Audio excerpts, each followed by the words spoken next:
Welcome to the Decide Your Legacy podcast. I had a situation recently where somebody asked me, what is the one piece of advice you would give to somebody if you only had just a minute to give them a piece of advice on how to build a healthy relationship? And I thought about that for probably a week. And today, what I'm going to do with you today is I'm going to share with you two secrets on mending relationships. And I'm going to give you my two best pieces of quick advice that if you follow these, it's going to have the biggest impact on your relationships. And I'm talking about your close relationships. It applies to work. It applies to home. It applies to romantic relationships. It applies to relationships with your kids. It applies to the relationships you have with parents, all over the gamut. So if you found this podcast helpful and haven't already done so, which I know hundreds and hundreds of you are listening to this episode and haven't already done so, but pull out your phone, take 15 seconds, give it a rating and review on Apple or Spotify, share something about it. That helps it to spread organically. Subscribe. That helps it reach more people to help more people. And I'm so excited about the amount of people it's helping now. It's growing significantly and it's thanks to you, but I need more help. So here's a risk that I've taken recently. And this is something that may not sound like a risk for many of you listening, but I'm the kind of person that tends to be a people pleaser. So I ask for advice from friends, from family, from coworkers, from people that work for me, from people that are mentors. And I have trouble not wanting to apply all of this advice. And what I've learned to do over time is to trust myself more than anything, to trust my own instincts, not my feelings and my thoughts, because they can be lying to me, but trust my intuition in situations. And so I've done some things that have been not against the advice blatantly, but I've taken in the advice from multiple sources and I've made my own decisions. Man, that's kind of scary, making your own decisions and realizing I have to live with the consequences, but it feels freeing that I made these decisions. I can't point a finger at somebody. I can't blame anybody else but myself, but I'm doing it on my own. I'm doing it myself. And so some of those decisions related to hiring, growing the business, some of them relate to parenting, some of them relate to dealing with clients, but I'm making them on my own and it feels really good. So I'm your host, Adam Gragg, and I'm a legacy coach, speaker, mental health professional for almost 25 years. My life purpose is to help people and organizations find transformational clarity, the kind of clarity that propels them forward to face their biggest fears, to do the things where they're stuck, to face it, so they can live and leave their desired legacy, not the legacy someone else has set out for them, their desired legacy. I talk about stuff that you can describe to your 6-year-old and they can understand it. So I'm striving to explain things in a simple way. I am a fellow traveler. I struggle with the things I talk about myself, and I challenge you to listen not just as a student, but as a teacher. How can you teach something that you learned today to somebody else in the next 24 hours so that it sticks more in your life? This is the podcast that you do, not just listen to. So let's start with an action. I want you to think about what's a relationship in your life. It could be an intimate, close, romantic relationship. It could be a relationship with one of your children or friends, but a close relationship where there's some tension. And where some issues that you know are there and lingering, they're lasting, are not being addressed. I want you to write that down on your journal or speak that into your phone, hopefully writing in a paper journal. You can stop the podcast. You can start it up after you write this down. I don't care, but I want you to identify something, some relationship where there's some tension and some struggle. In this podcast today, you are going to get some tools on mending this relationship, on moving this relationship forward. We're going to unpack that in the content today. So your posse is a group of people that are like-minded, that have the same type of values and the same type of purpose. We can have a negative posse or a positive posse. I'm encouraging you to have a positive posse. I like that word. I like the definition. That's why it sticks with me. The word's kind of cool, but I mean, it sticks because of the definition for me. And so good, healthy relationships impact our lives significantly. I can't emphasize that enough. The people that you hang around with consistently are going to have a huge impact on your life and your outlook and the decisions you make and the decisions you don't make. If you're hanging around a negative posse, you're going to have some problems. If you got a positive, encouraging, challenging, courageous posse, you're going to be moving forward. It's going to impact your life. A lot of people are afraid to change their relationships because they want what is safe and what they know, when that's really one of the main reasons they're being held back and they're stuck. And there's two main ways that people can mend their relationships. And these are really things that are damaging that you can change and alter. And so again, your relationships will help you have clarity in your life. Your relationships help you move towards your goals or away from your goals. That positive Encourage those positive, encouraging relationships help you move and challenge things in your life, to see things from a different perspective, to have a healthier new perspective, to get out of your head, to change your emotional state, to change your thinking from positive to more, from negative to more positive, and encouraging and hopeful, has a huge impact. I've said this before and I'll say it again. I can tell the direction and really the results somebody's going to have in their lives by their 2 to 3 closest friends. Their 2 to 3 closest friends have a huge impact. And if you have more, that is great. You could say 5 closest friends. I don't care. But here's number one. This is a real damaging thing that happens in relationships: avoidance and withdrawal. And what I mean by that is when you're avoiding core issues, or you're withdrawing and not actually addressing those at all. And so they say that the opposite of love is indifference. So you're expressing some level of indifference, maybe not what you really feel. It may not be what you're really thinking, but that's what you're expressing in your actions. And again, I'll say, I believe people's actions much more than their intentions. I will judge people by their actions, not their intentions, by their merit, not by the externals or what they say. And you want to look at somebody's life to know whether you can trust somebody by their actions. What decisions are they making consistently? Avoidance and withdrawal can be abusive. It can be extremely damaging if you grow up in that kind of environment. I'll give you some examples here. So a parent that withholds love when the child doesn't do things the way that they want them to do things. So I see this in divorce custody situations frequently, where a child will be negative towards one parent, and that's actually the parent that they trust the most because they feel the safest expressing negative emotion to that parent. Yet they also get validation from one of the parents that they don't trust because they're expressing that negative emotion to that other parent that they have for that parent, and they're creating some kind of a bond based on their angst towards the other parent. And so it's very misleading for people. They don't know, you can't really trust necessarily what a child is saying and expressing because they may be getting validation from a parent where they have a lot of insecurity. Not a good thing. It breeds a level of distrust because with parents, we want to have this level of unconditional love and acceptance that regardless of what you do and the decisions you make, you are going to be loved and accepted. So I try to tell my daughter, I love you. I'm committed to you. I'm going to always be here for you, regardless of the decisions you make. And that vibe and that aura, I believe, comes out of me with her.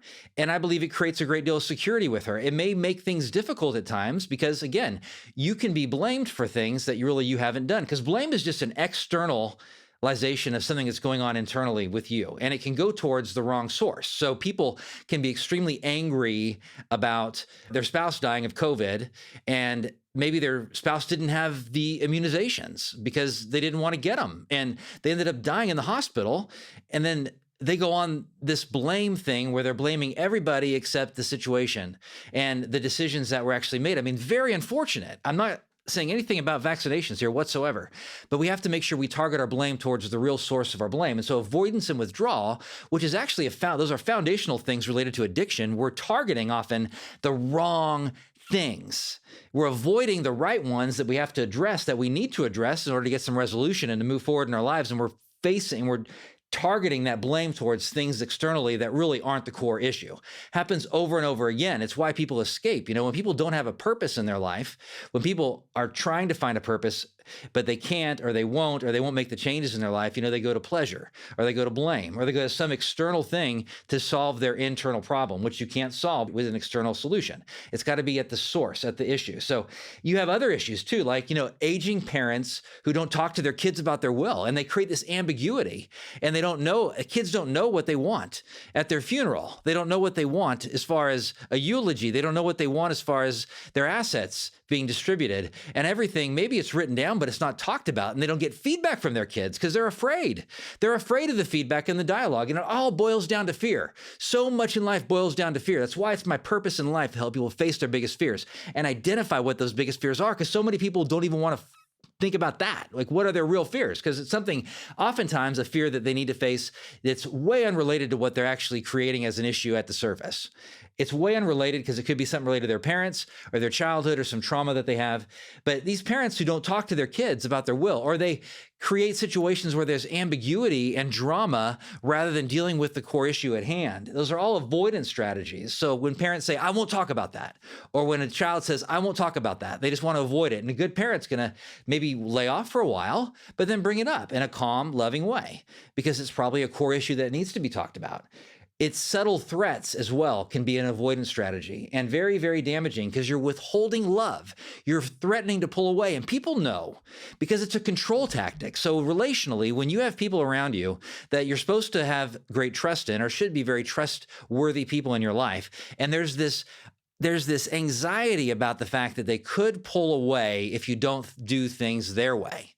This anxiety that if you address issues, they're going to reject you. They're going to run. And don't take that personally, because when you address core issues, oftentimes it's exactly the way it needs to be addressed. And their defensiveness is a reflection of them, not necessarily of the content you're bringing up. So we're not defensive about things that at some level we don't believe to be true about ourselves, or why would we defend it?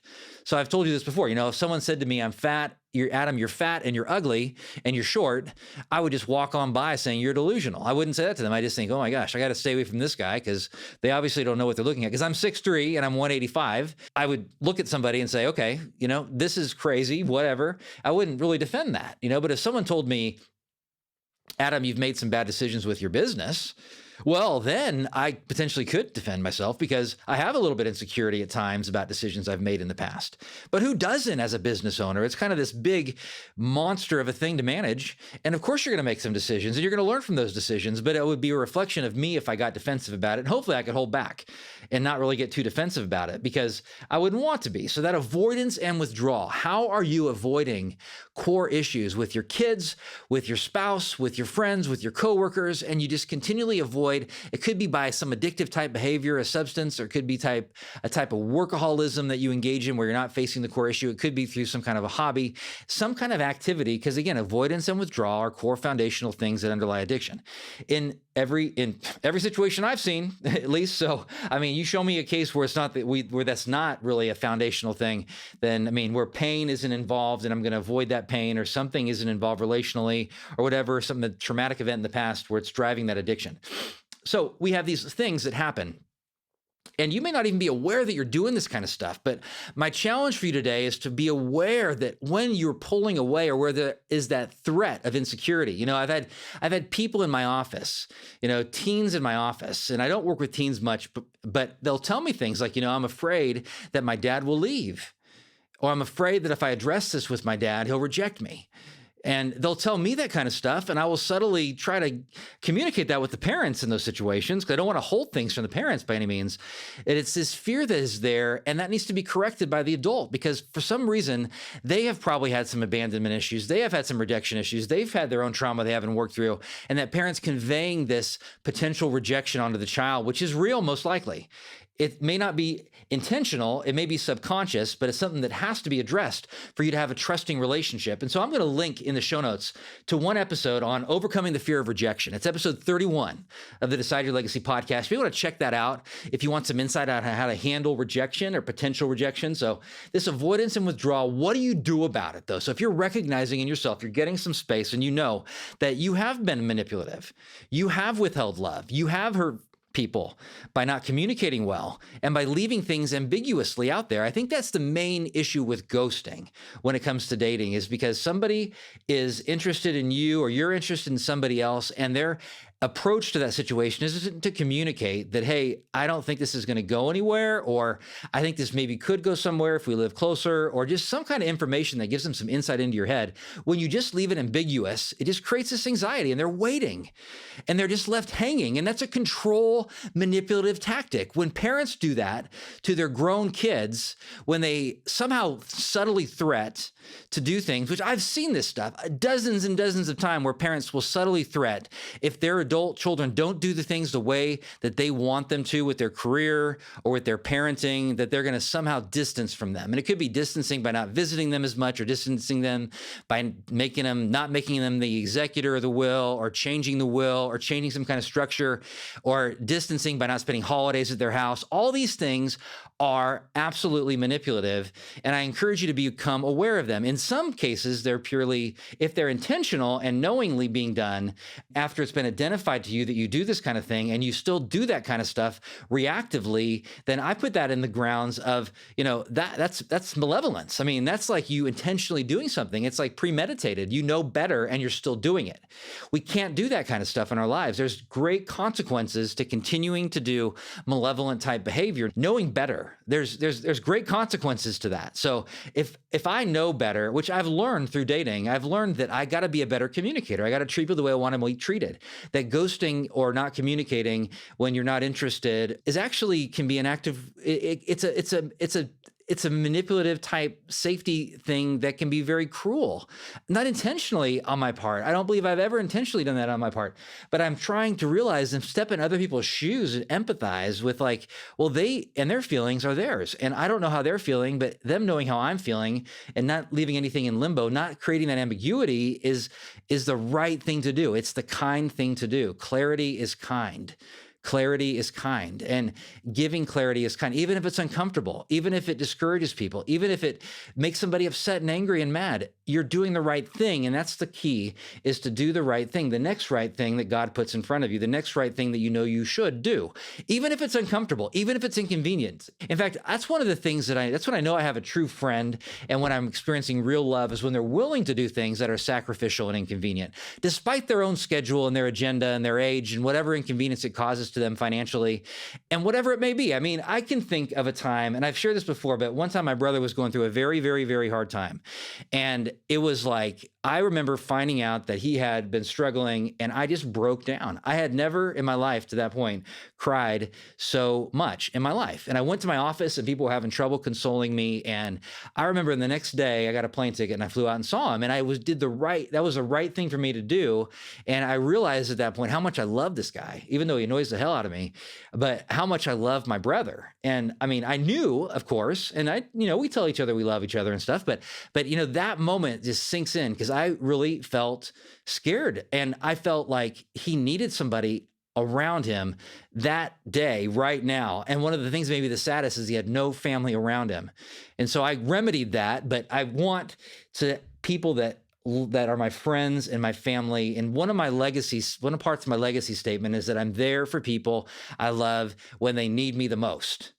When they need me the most, I'm not going to worry about being there at those other times. I'm going to try to be there, but when they need me the most, I'm going to buy that plane ticket and be there. I'm going to go out and be in the hospital with them. I'm going to be there when they're struggling with one of their kids. And I don't know if I've done that perfectly. I know, in fact, actually, I know I haven't. I know I've failed. And I have some situations where I deeply regret with one friend, which I feel like I've made right, but I want to be the guy who's there when you need them the most. So what do we do about this? So we blame the right thing. So you have to do your own internal work to get space and say, really, what is the core issue here?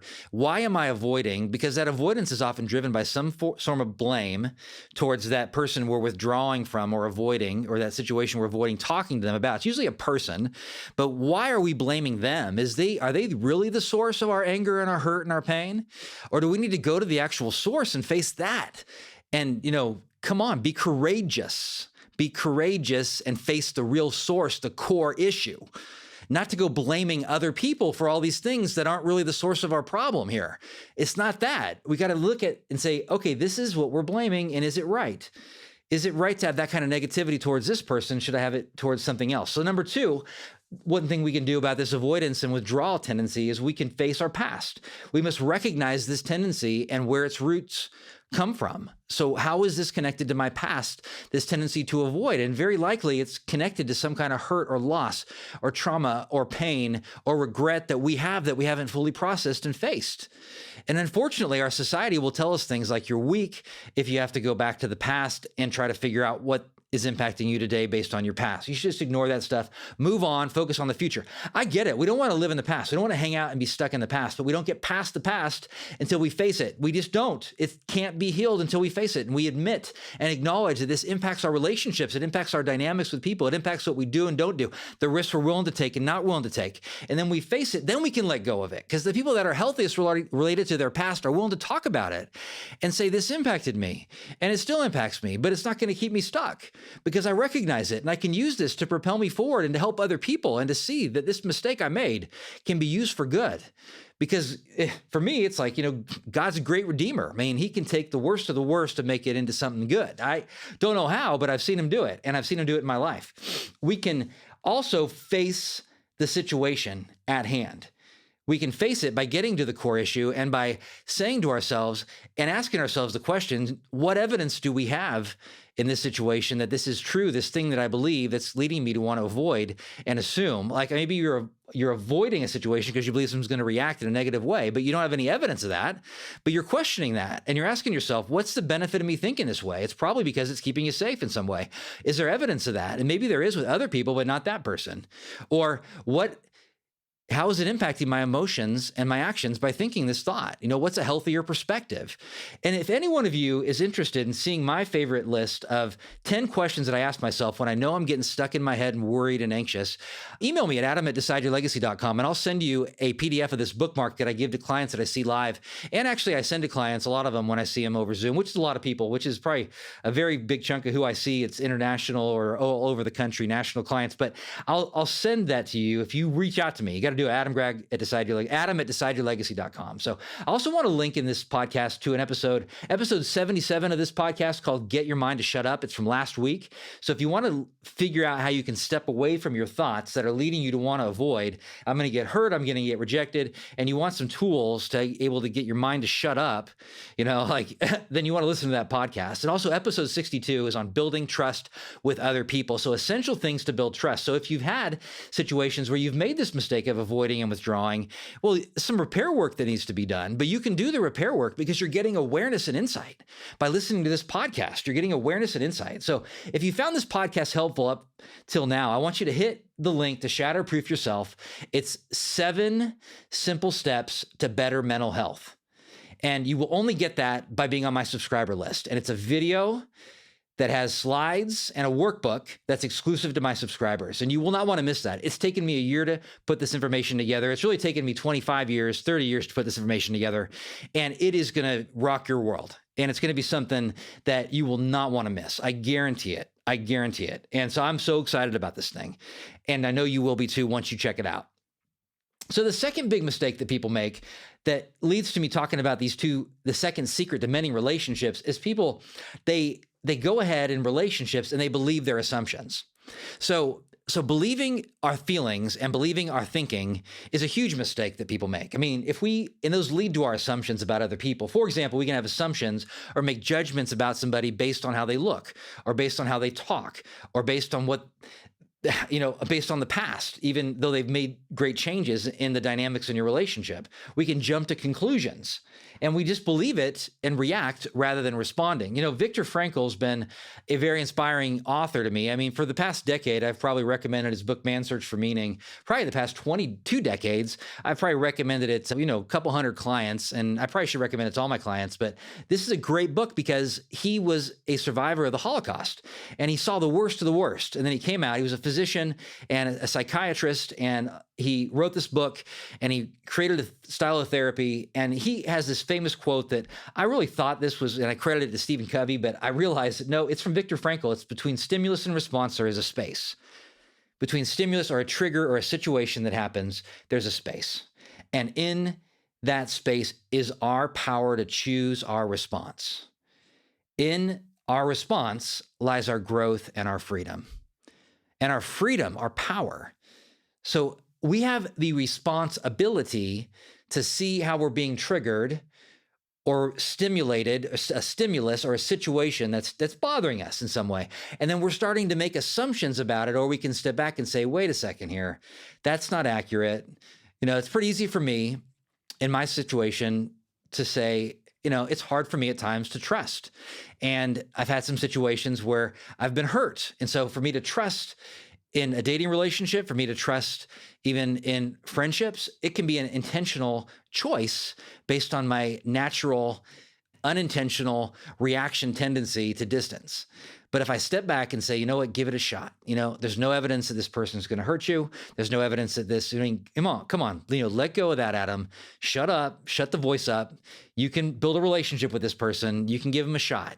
Gather evidence that's based on their actions with you in the moment, not based on these assumptions that you're making. So we have these assumptions. So we can have assumptions, and I see this, and I've seen it in my office many times. My spouse is cheating on me. I'm just there thinking this and ruminating on it. Or they even have this thought like, well, they're mean to me. They abuse me. And really, they're just being firm, and they're addressing a concern. But we in our minds have this assumption that when people address concern, so they can equate some level of concern or discussion with conflict and being beat down and being judged and being criticized, when really they're just trying to actually address a concern. So we want to question our assumptions. We can, in a dating sense, say, well, they're not interested in me. And again, that's our mind chiming in. That's that voice in our head. But it's an assumption. Do we have any facts on that? Do we have any factual information? What, they didn't text you for a day? What, they didn't text you for 2 days? Well, you don't know what's going on in their life. Maybe that's just their style. Maybe they don't want to go too fast. Maybe they are interested, but they are wondering what they should text you. You don't know, but you can try to go and draw all these conclusions in your mind without actually getting accurate information. A lot of this work needs to be done in your own head by doing your own self-work and focusing on your own self-talk, so you can realize that, okay, that's not accurate. That's not true. Here is the truth. I'm believing that because of my past. That's keeping me safe. I have no evidence of this. And it's damaging for me to believe this. And I'm not going to do that. I'm going to say, shut up. I'm going to move forward. You can make assumptions about someone being late. They're late because they don't really care, or they're late because they don't really value the relationship, or they're late because they don't really value their job, rather than clarifying the assumption and getting really the facts on what is actually happening. So it's also called a negative interpretation in a relationship. I've heard it called, you always draw a negative interpretation to whatever you're perceiving in the other person. And it's not a positive interpretation, like they're late because, oh my gosh, what happened to them? Or I know there's trains probably going on, or traffic or whatever. Or maybe you just say, well, who cares? They're 5 minutes late. It's not a big deal. Come on. You talk to yourself about that, and you tell yourself the truth, and you get to step back. And so you work on that. If you struggle with believing your assumptions about people, rather than just stepping back and getting some space, and that's a problem you want to correct, or else it's going to be damaging to your relationships. And you clarify your assumptions by asking for clarity, by saying, hey, I've been thinking this, or I perceive this situation in this way. Is this accurate? I could be totally wrong about this, but I just want to get some clarity. And the other person, they could get defensive about it, but more often than not, they're going to be, well, you started off softly, and they're asking you a legitimate question and trying to get some clarity, and they're being curious, and you're going to say, no, I didn't really intend that. Or they're going to say, yes, I did. And maybe they'll apologize, or maybe they'll say, I don't care. But you're getting some clarity because you're clarifying your assumption and not letting it just spin and spin in your head. And again, you don't want to clarify every single assumption, but you want to clarify the ones that continue to linger and it may be embarrassing. I know building a relationship with somebody brand new, and a dating relationship or a new friendship, is going to require you to clarify a lot of assumptions, most likely, because you have things that they relate in a different way than you, because they're a different person, which you want to have happen. And you want to relate to different people that are even further ahead in life than you, or have a different level of whatever than you have, that you want to learn and glean from. And so you're going to get situations where you misinterpret something and then you clarify it. And so, so you haven't wanted to do things for the last week or so and get lunch. I've asked you a couple times, and, my assumption, which I don't know if is right or not, I'm just clarifying it, is that it hasn't been a priority. And I just wanted to clarify that, because I don't know if that's true. And they say, no, it's not true at all. I've been going through this stuff. My dad has prostate cancer, and I'm just been overwhelmed by that and dealing with it. And then you say, well, I didn't know that, man. I'm sorry. I feel bad now just having that assumption. And well, what can I do to help? And like, well, it's good to talk to somebody about it, because I haven't talked to anybody about it, and it's really been bothering me. And then it ends up building the relationship, because when you have the courage to clarify assumptions, and you get to the core issues, and you get to know somebody, and you take a risk, you got to be vulnerable. I had a client last week. She is wondering about the future of her relationship and didn't know if the guy's interested or whatever. And I'm like, well, you could text him or call him right now, right? And kind of see what's going on, because it had been a week or so and they hadn't really talked or whatever, and didn't want to do that in the moment. I was not pressuring her whatsoever, but it was, kind of scripted out what she would say, like, haven't heard from you in a while and just wondering if the relationship is something you're interested in pursuing or not. And I mean, think really highly of you, just wanted to get some clarity. And I don't know if she did it or not, but who knows? I mean, that would be a real courageous thing to do and a healthy thing to do because you're getting some clarity for your assumptions. So what do you do if you struggle with this? If you just always believe this stuff that goes on in your head about other people that you're close to? Well, here's the good news is that, it's not that hard. It is uncomfortable and it is vulnerable, because by vulnerable, I mean, you are like a dog letting somebody pet him on the belly and play with its paws. You're trusting, and you may not have a ton of evidence that you can trust this person, but you don't have evidence that you can't. So you're willing to be vulnerable. And being vulnerable will mean clarifying assumptions. So here's what I heard. Is this accurate? What did you mean when you said that? What did you mean when you said I didn't care? What did you mean when you said that you felt like I was irresponsible? And you ask questions and they have to answer. And sometimes it's going to make them real uncomfortable because they may have made real judgments based on what they said to you or what they experienced with you, and they said some harsh things. And so you have to clarify that. I mean, parents of teens have to do that, or should or could do that pretty consistently. What did you mean by that? You said that I'm yelling and I don't believe I'm yelling. So what is it about the way I'm talking that's yelling?